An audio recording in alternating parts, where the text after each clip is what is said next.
Parang sumisiro kasi mainit. Dami yun. Ay, sorry.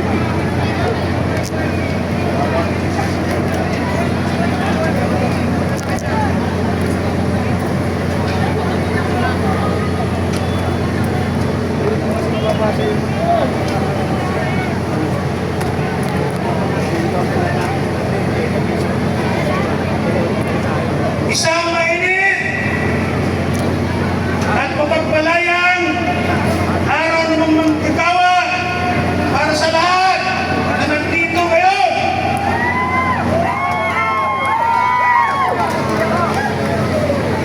Alam namin na malayo yung mga pinanggalingan ninyo, lalong-lalo na yung galing sa Region 3, Bataan, galing sa Region 4A, at sa iba-ibang lalawigan karating ng Metro Manila. Binabati din po namin ang mga kasamahan natin, ang mga Muslim, galing pa sa Mindanao.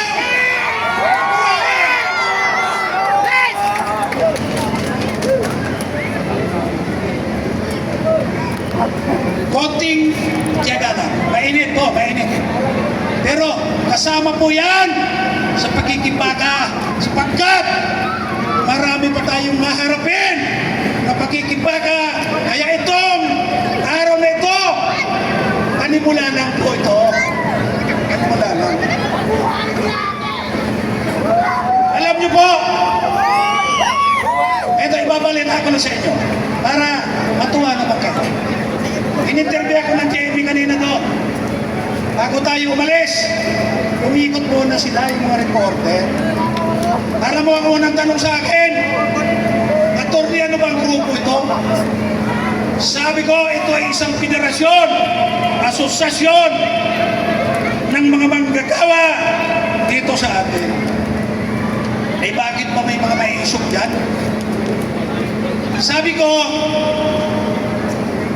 talagang kasama namin yan sapagkat sumusuporta po yan sa advokasya sa mga manggagawa na matagal nang naghihirap at hindi asikaso pinapansin itong ating pamahalaan. Isa pa, ito baka sabihin nyo kukuha tayo ng sariling bangko. Sabi ng taga-GMA, yan, nakikinig sila, baka nandito yan. Diba? Sa dami ko ng kinukubi na Mayo 1, araw manggagawa, dito lang ako nakakita ng ganito karami at ganito kaorganisado. Kaya mga kasama, palakpakan natin ang ating mga sarili. Mabuhay ang Pilipino! Yan po ay patunay na pag nagkakaisa ang manggagawa at ibang mamamayan, lalakas po tayo. Lalakas po tayo. Kaya, isang tanong pa. Dito na-interview rin ako. Tinanong ko na ako. Magkawas naman kayo dyan! Bakit ba kayo pupunta sa Malacanang? Hindi nyo ba alam na may nakaharang na roon? Ayan, may nakaharang. Akala mo lulusobin ng armado. Ay tayo po ay matahimik na mamamayan. Ang gusto lang natin, ipaabot sa palasyo ng Malacanang, sa administrasyon, ang karaingan ng mga manggagawa. Ako, sabi ba, hindi ba? May maisip kayong kasama dyan? Hindi ba yan ang nanggulo nung nakaraang rally? Sabi ko, hindi po. Kasama po ako doon. Wala po nanggugulo maisip! Wala! Wala! Tahimik tayo! Kung totoo po ang sinasabi ng administrasyon na nanggugulo maisip, dapat hinuli na nila at pinarusahan na. Pero isang taon na, hanggang ngayon, wala pong maituro na nanggulo na nanggagaling sa maisog. Kaya sabi ko, kami po ay matahimik.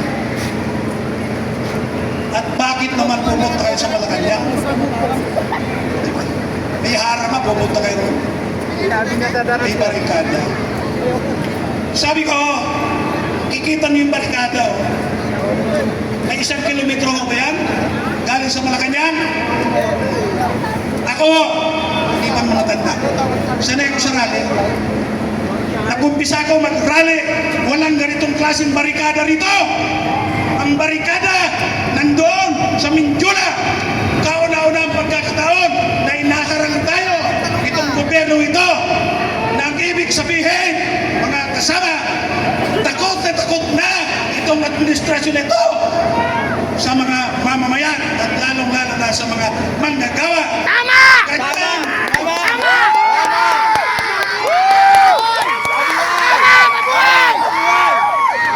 Kita nyo, yung mga kasama natin pulis, nandun. Diba? Usap kami kanina. Sabi ko, kami naman sa Kaisarali. Hindi kami nang mugulo. Payagan nyo lang kaming ipaabot ang aming mensahe. Kami ay magdi-disperse ng papayapa mamaya. Ilan ho ba ang speakers ninyo? Sabi ko, inisaliwalo. Pero kako, nung makita na marami itong nagrarally, may mga tumatawag sa organizers natin. Baka gusto pumunta rito at magsalita rin. Alam mo, sabi ko, hindi na natin pinayagan.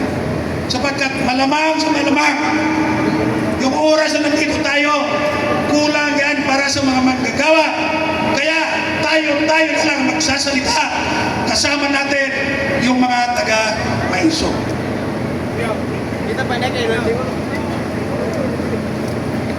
Ano ba ang issue? Anong karaihan ng mga manggagawa? Siyempre po, lagi-lagi naman yan. Kailan ba guminawa ang buhay ng mga manggagawa? Kahit kailan, hindi. Pero sa panahon itong administration itong si Marcos, lalo tayong naghihirap. Bakit? Kamo, tignan niyo yung ginagawa nila. Matagal na akong leader manggagawa. Isa pa, sasabihin ko sa inyo, ito lang ang Mayo 1 na hindi inimbita at nagkaroon ng seremonya sa Malacanang. Isa pa, doon sa kauna-una presidente. So yan ay nagpapakita. Itong administrasyon na ito, walang pakiramdam, walang simpatya, at walang pagpapahalaga sa mga manggagawa. Bakit sa Malacanang kayo magsasalita? Ako para makaabot sa mga. Ayan naman sasabihin nito. Diba? Namin mga kaibigan natin po sa mga. Sabi ko yung sasabihin naman namin dito, hindi na bago. Pero ipapaliwanag lang namin sa inyo. Diba? Sapagkat yung paghihirap ng mga manggagawa at mamamayan, tuloy-tuloy ng paghihirap, lalo sa panahon ito, ang pangunahing dahilan yan at kasama ay ang pagtaas ng bilihin, inflation. Pero anong ginagawa ng gobyerno? Tumaas yung langis. Lahat tayo ay apektado. Bakit ba? Tumataas ang langis kahit na dati naman hindi tumataas doon sa pinanggagalingan. Sapagkat alam niyo mga kasama, tumataas at lalo mataas ang langis sa Pilipinas, ikumpara mo sa ibang bansa dahil ang halos kalahati ng presyong binibili yung langis, yan ay buwis na kinukulikta ng gobyerno. So maliwanag, imbis na tulungan tayo ng gobyerno, lalo tayong pinahihirapan. Bakit ka mo? Ito. Di ba naiintindihan mo? Ano yung mga buwis sa langis? Ay tinatawag na excise tax. Pinapataw sa presyo ng gagasyan. Fix ko yun. Yun ay diretso mapupunta sa gobyerno. Ang masaklap dyan, yung alam nyo na siguro, value added tax. Bakit ka mo? Ang value added tax, ang ibig sabihin, pinapatawan ng buwis. Lahat, hindi na magagawa. Lahat ng mamamayan na nagpupuso. Pero, kayo, na killer na kayo. Bakit Itong araw na. hindi binababa o binagawa ng gobyerno ang Lambre na mga value added tax? Sapagkat, tingnan nyo mga kasama, ang value added tax, percentage po yan. Ano mo na lalang bro? Ano mo na nga po? Ang salita ay porsyento.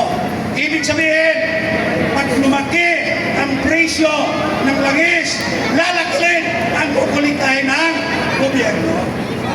So kikita sila sa paghihirap ng mga manggagawa. At saan dadalhin yung kita? Saan dadalhin? Ilalagay sa malita at pamimigay sa mga kurap sa gobyerno. Alam mo ba yan? Diba? So ganyan, mga kasama. Kaya, hindi na lang. Sasalita. Ito ang panimula pa lang. Masahalan nyo na ang Aglo Labor Power Movement sa pakikipagtulungan ang maisog, tuloy-tuloy tayong kikilos para Sa bayan! sa bayan. Pero bago mapunta sa bayan, kinakailangan mag-resign muna itong administration ni Marcos para magbago ang ating sistema at ang ating lipunan. Marcos resign! Marcos resign! Marcos resign! Okay. Isa pa, ang daming problema. Binanggit ko na yung pinaka-problema. Pero ang anong ginagawa ng gobyerno?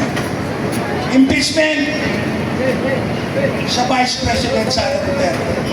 Inuubos, ginugugol nila yung panahon ng gobyerno para ipitin lamang ang mga Duterte sa pangunguna ni Sara Duterte.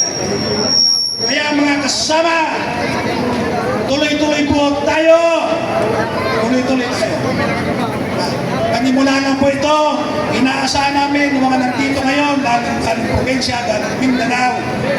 Tuloy-tuloy yung pagkilos natin at kung hindi man doble, lalagyan pa natin ito.